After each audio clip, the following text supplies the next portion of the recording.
Vamos ver se também no campo jurídico não vai dar resultado, né, Josias? A gente está recebendo neste momento agora mais um jurista. A gente tem aí se ocupado de ouvir vários juristas de várias frentes que estão analisando esses casos e nos ajudam a entender melhor o que está acontecendo no nosso país. Porque quando a justiça está justamente em questão, né, e as pessoas aí com questionamentos relacionados a ela, é muito complicado a gente se sentir seguro. Olá, Dr. Miguel Reale Júnior, a partir de agora conosco. Seja muito bem-vindo à nossa transmissão.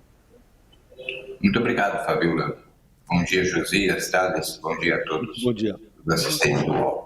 Tem uma penca de perguntas para o senhor, mas eu vou começar com essa última, que é justamente sobre essa decisão da PGR. Pediu o fim do inquérito sobre a adulteração do cartão de vacinas. O senhor mesmo já falou várias vezes aqui sobre o cartão de vacinas conosco, né, quando isso apareceu. Como é que o senhor entende essa decisão da PGR e acredita que o Supremo Tribunal Federal vai acolher?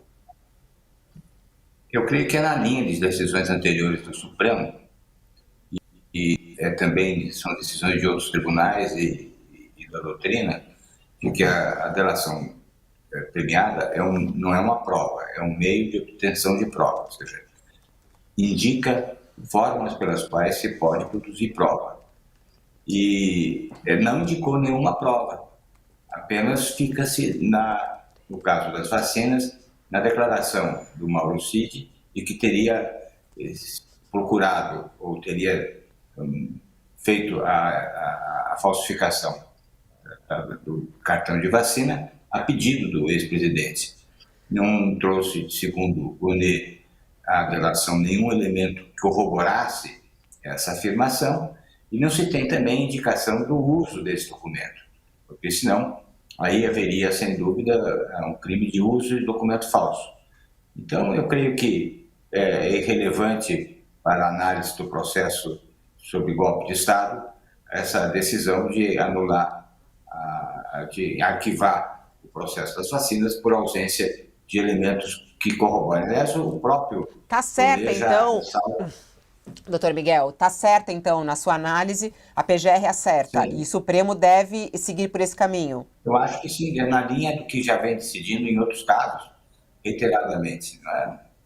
A delação não é um meio de prova, é uma indicação de como obter provas.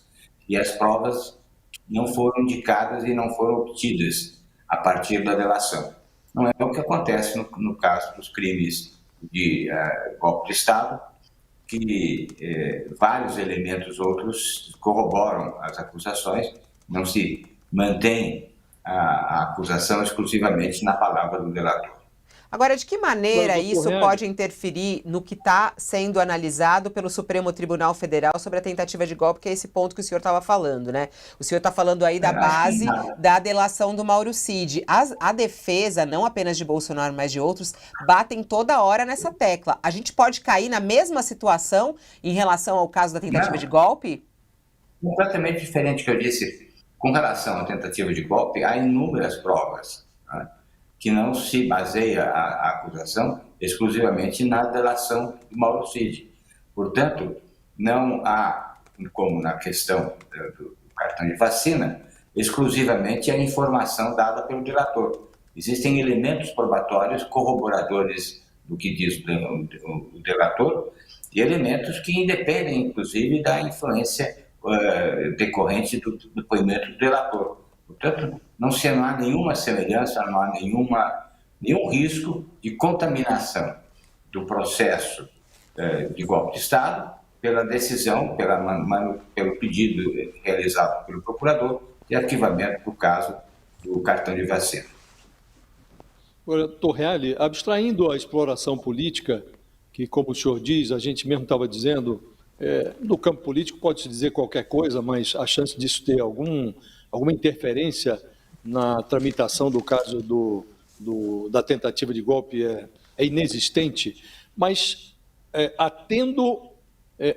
se a gente se atém apenas ao caso da vacina, o senhor diz, e com razão, que delação não é prova, é meio para a obtenção de provas. A Polícia Federal encontrou e registrou isso no inquérito, provas de que os cartões de vacina do Bolsonaro e da filha dele, a Laura, foram efetivamente emitidos. e foram extraídos de uma máquina, de um endereço IP, um endereço eletrônico, do Palácio do Planalto. Então, isso tudo está no inquérito. Esses certificados falsos, usados ou não, foram emitidos às vésperas da viagem do Bolsonaro para os Estados Unidos. Portanto, há uma relação de causa e efeito. O beneficiário da emissão do certificado de vacina seria, obviamente, o Bolsonaro, que poderia vir a ser exigido dele que ele apresentasse atestado de vacinação entrando nos Estados Unidos, não importa se usou ou não. O crime foi cometido e foi comprovado pela Polícia Federal. Isso não ensejaria uma apresentação de denúncia? Havendo dúvida, nesta fase processual, a dúvida não milita a favor da sociedade? Não deveria o procurador ter levado adiante essa denúncia? O senhor acha que realmente está fora de dúvida que o procurador não tinha elementos para apresentar essa denúncia? Elementos para apresentar a denúncia em face do Bolsonaro. Isso não proíbe que ele faça apresentação de denúncia em face daqueles que comprovadamente foram os autores da falsificação. Não há elemento, o que ele diz é o seguinte: não há nenhuma indicação de que a falsificação tenha sido feita a pedido do Bolsonaro. Não existe nenhum elemento a não ser a palavra do delator. Agora, se houve falsificação e essa falsificação não foi usada, porque, sabe, o crime de falso, ele necessita que ele tenha que o documento falso transite. Se alguém falsifica uma carteira de motorista e deixa na gaveta da sua casa, esse falso não se corporificou, não se consumou. A falsidade só se consuma quando ela é circulada. Aí existe Para aproveitar a sua experiência, doutor Miguel Reale, mal comparando, há uma coisa muito parecida no inquérito do golpe. Evidente que o inquérito do golpe ele é muito maior, agora já convertido em ação penal, no caso do Bolsonaro, e se ele se livra de uma acusação, fica na outra, mas em relação àquela operação, aquele plano verde e amarelo que previa a eliminação física, o assassinato do Lula, do Alckmin e do Alexandre de Moraes, o general Mauro Fernandes, que era o segundo da Secretaria-Geral da Presidência da República, trabalhava dentro do Palácio do Planalto, a ele se atribui a elaboração desse plano, ele tirou uma cópia no computador do Palácio do Planalto e a Polícia Federal comprovou que depois, na sequência, ele se encontrou com o Bolsonaro no Palácio da Alvorada. Veja quantos elementos são. Veja quantos elementos existem. O Paulo Gonet traçou o exame e falou, bom, aqui há uma relação e o presidente tomou conhecimento e anuiu, ele concluiu, o procurador-geral concluiu que o presidente anuiu com aquele plano que previa o assassinato do Lula. Não há em nenhum momento uma declaração do Bolsonaro dizendo que ele anuiu, que não anuiu. Não é o mesmo tipo de são elementos de prova. No outro não, José. O outro existiu uma informação de que houve um pedido do Bolsonaro. Esse documento não foi utilizado, não foi apresentado em momento algum. Portanto, eu nem sei se configuraria aí um crime de falso, porque a falsidade ela não existe quando o documento não circula. O que se protege do crime de falso é a fé pública. E essa fé pública só é atingida quando existe a circulação do documento falso. Não houve sequer circulação desse documento falso, não se tem notícia de utilização desse cartão de vacina falsificado pelo Bolsonaro. Portanto, eu creio que é bem diferente os elementos de verossimilhança, de máximas experiências que mostram efetivamente que o plano era um conjunto de ações, todas as ações estavam interligadas, né?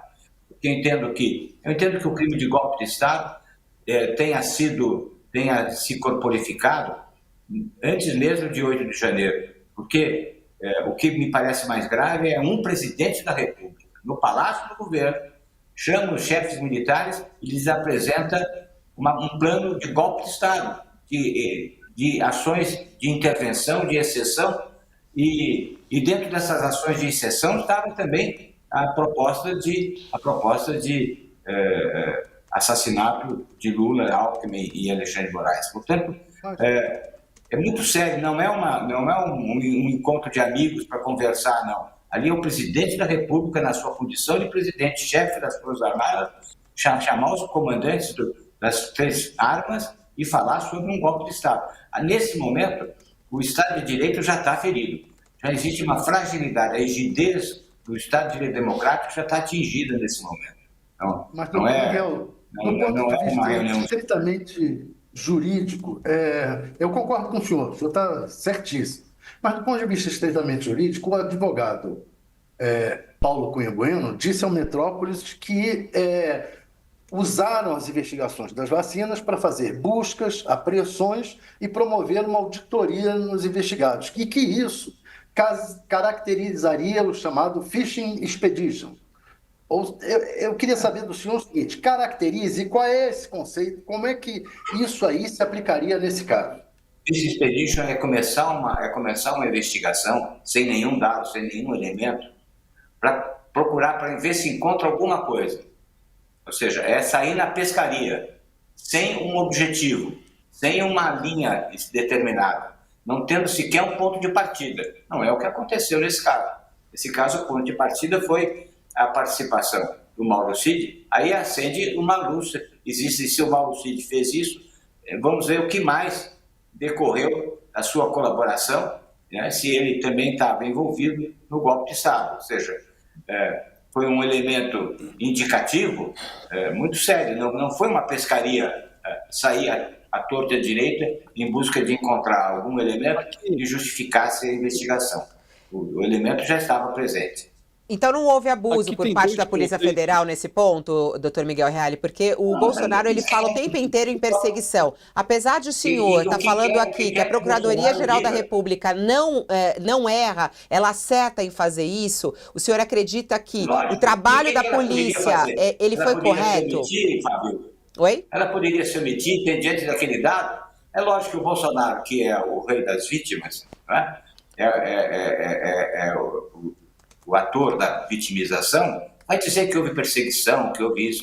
É a cantilena que nós estamos acostumados a ouvir desde que esse personagem entrou mais sério na vida política em 2018.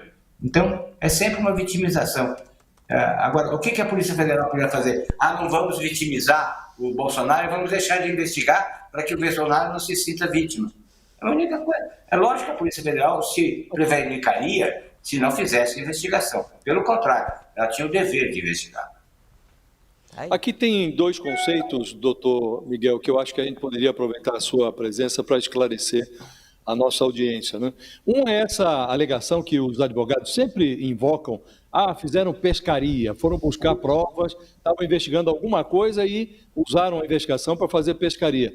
E o outro é o chamado encontro fortuito, né? A polícia está investigando determinada coisa e esbarra em outra coisa. Aqui estava-se investigando o caso da fraude nos cartões de vacina.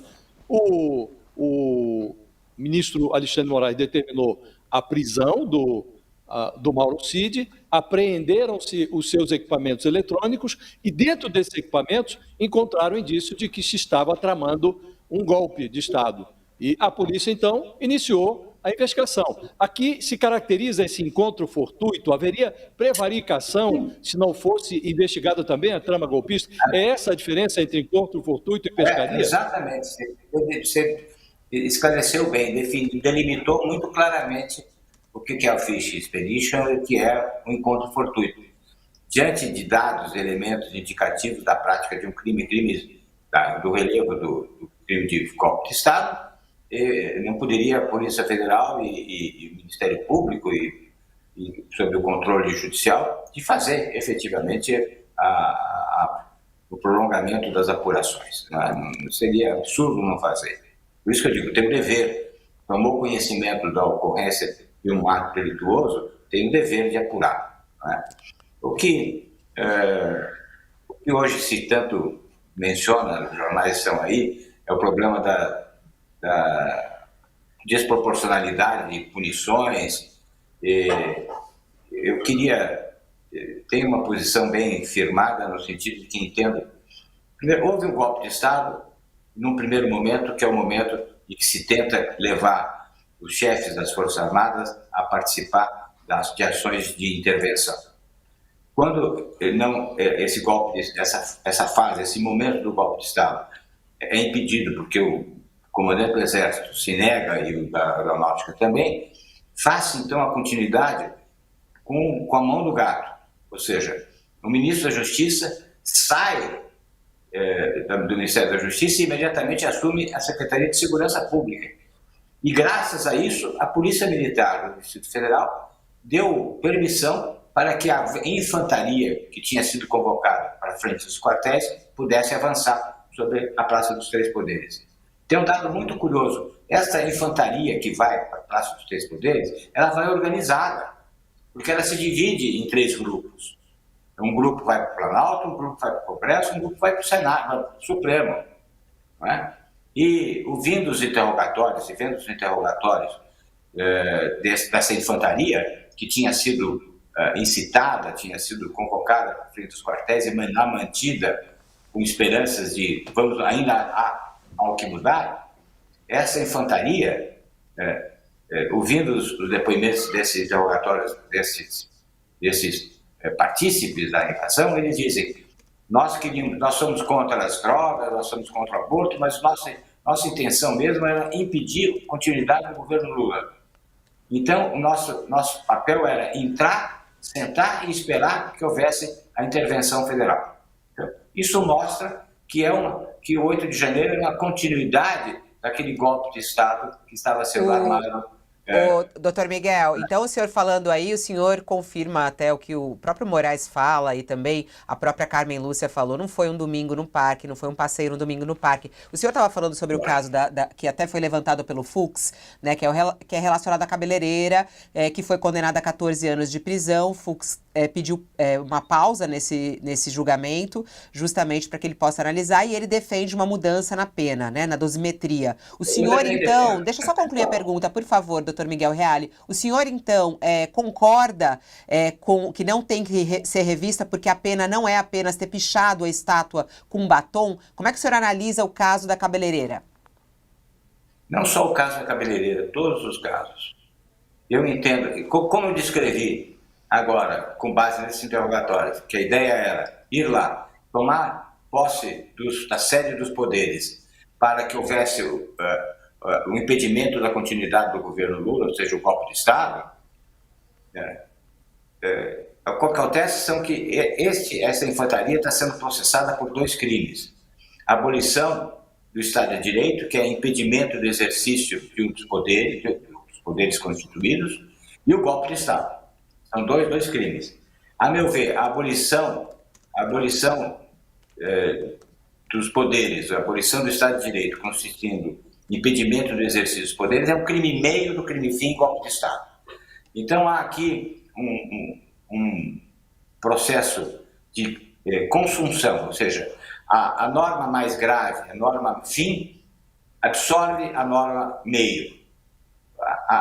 Impedir o exercício dos poderes constituídos era um meio para a obtenção do desiderato final, que era impedir o governo Lula, que é o golpe de Estado. Então, o crime de abolição do Estado de Direito é um crime meio do crime fim, é absorvido pelo golpe de Estado, é um crime só, e não 2 crimes. Isso levaria a uma redução significativa dessas penas, com uma pena justa, a meu ver. O problema é técnico, absolutamente técnico, não tem aí nenhuma posição de cunho político ou de comiseração humanitária, não, é uma questão técnica, que isso corresponde, inclusive, ao voto do Barroso. Eu acredito que, através de uma revisão criminal, é possível, nos casos que já transitaram em julgado, é possível que se reconheça essa circunstância da absorção e que isso se estenda, esse benefício se estenda a todos os casos. Eu creio que essa é, sem dúvida nenhuma, uma decisão justa, é uma busca de reprimenda proporcional e justa.